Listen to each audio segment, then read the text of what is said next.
Well, good day, friends. Today we're looking at Mark chapters number 8 and 9. Today I want to talk about a family feud. We actually find it in chapter number 9 and verse number 38. John comes to Jesus and he says, "Teacher, we saw someone casting out demons in your name, and we tried to stop him because he was not following us." He wasn't part of our denomination of the 12 disciples. But Jesus said to him, "Do not stop him, for no one who does a mighty work in my name will be able to soon afterward to speak evil of me. For the one who is not against us is for us." See, there's a lot of times in today that we look at someone that maybe they have a little bit different beliefs than we do, and we start criticizing them. I think about not too long ago, there was great revivals that were taking place in many of our college campuses, and I looked on social media and a lot of people were criticizing.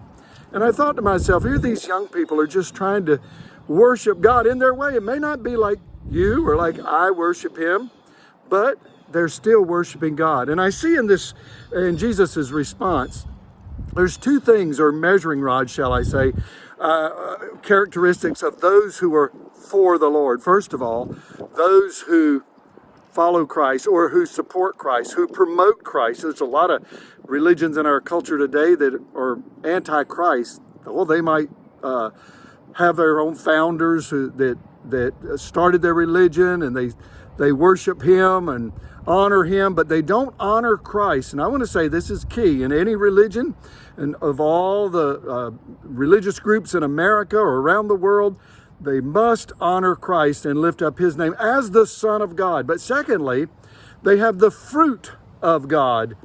Galatians chapter 5, verses 22 and 23 talk about the fruit of the Spirit: love, joy, peace, long-suffering, patience, and so on.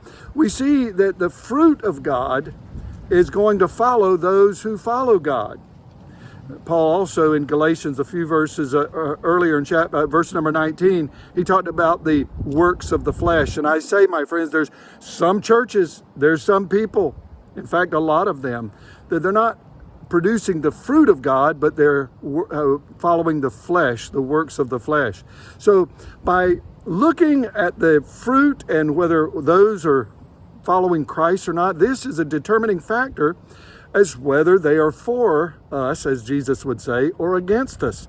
So I encourage you today, examine the religions, examine ourselves to make sure we're following after God, and don't criticize those, even though they may not be doing exactly or worshiping exactly like you. Be careful of criticism. God bless. Have a wonderful day. Bye-bye.